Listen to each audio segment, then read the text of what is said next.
Good morning, dear students.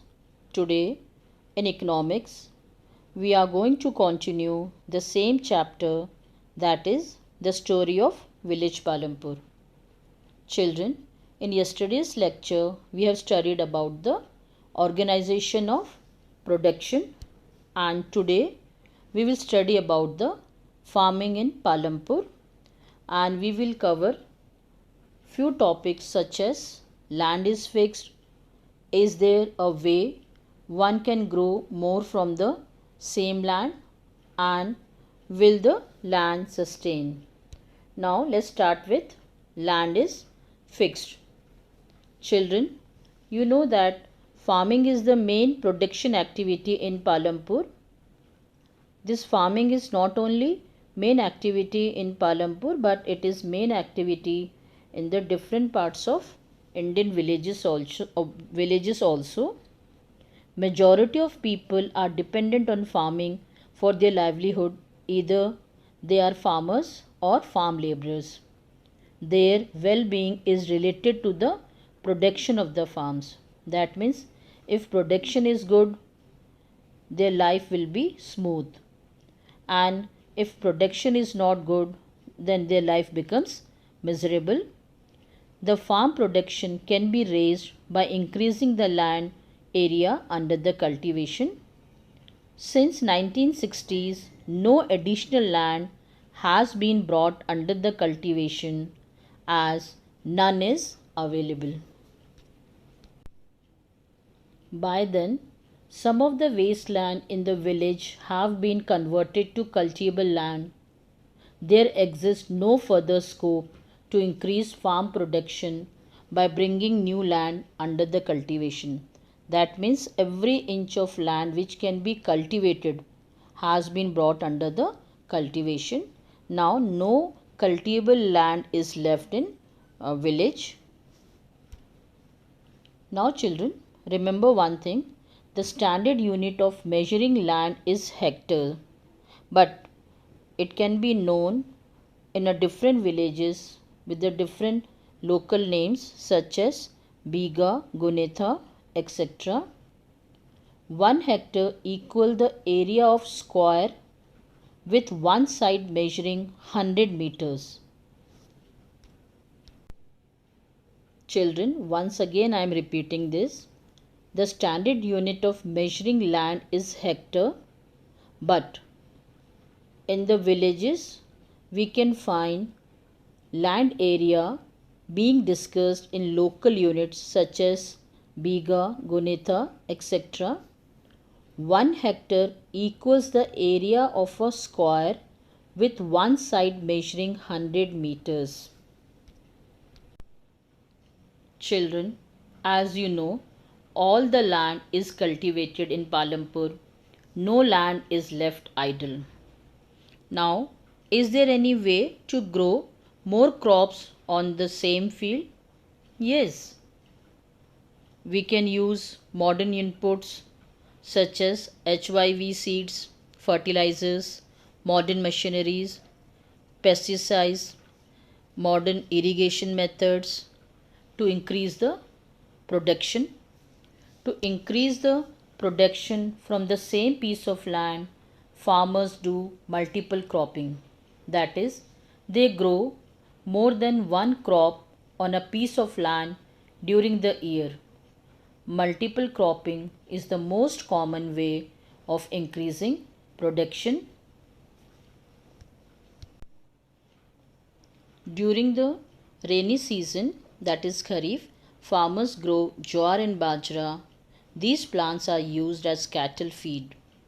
It is followed by the cultivation of potato between October and November. In the winter season, that is Rabi, fields are sown with wheat. Children, by using modern farming also, we can grow more from the same piece of land. In this type of farming, high yield variety seeds are used. As a result, same piece of land produces larger quantities of food grains. In India, farmers of Punjab, Haryana and Western Uttar Pradesh were the first to try out the farming method modern farming method. Children, the main reason why farmers are able to grow three different crops in a year in Palampur is due to well developed system of irrigation. That means they don't have to depend on monsoon because of good facilities of irrigation they can cultivate three crops a year. Electricity came early in Palampur. Its major impact was to transform the system of irrigation.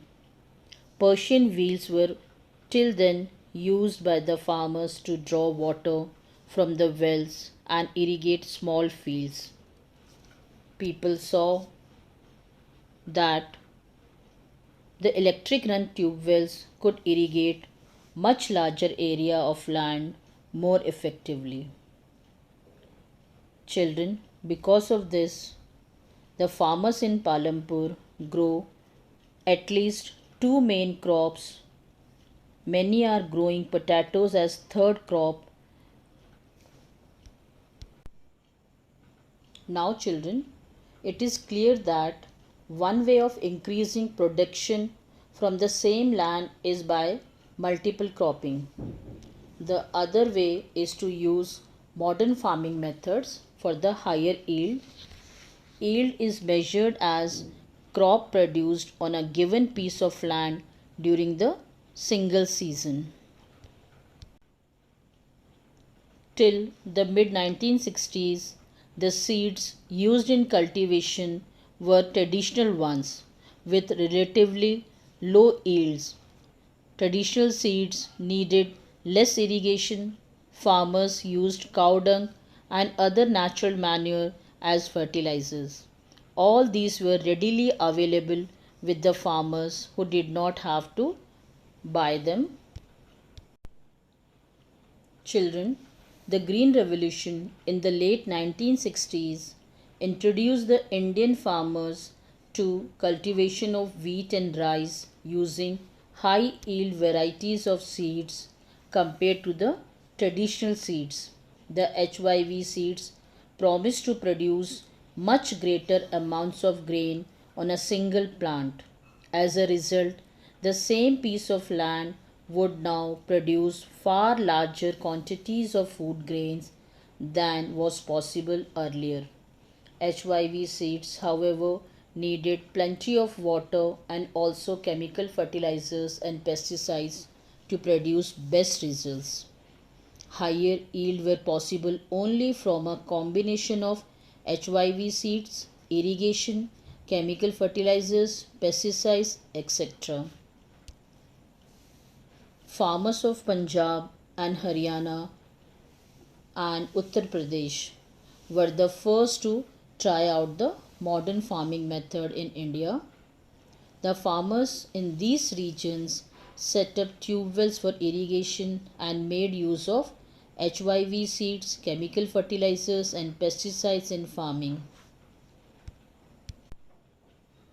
Children, in Palampur, the yield of wheat grown from the traditional varieties was 1300 kgs per hectare, but with the HYV seeds the yield went up to 3200 kgs per hectare.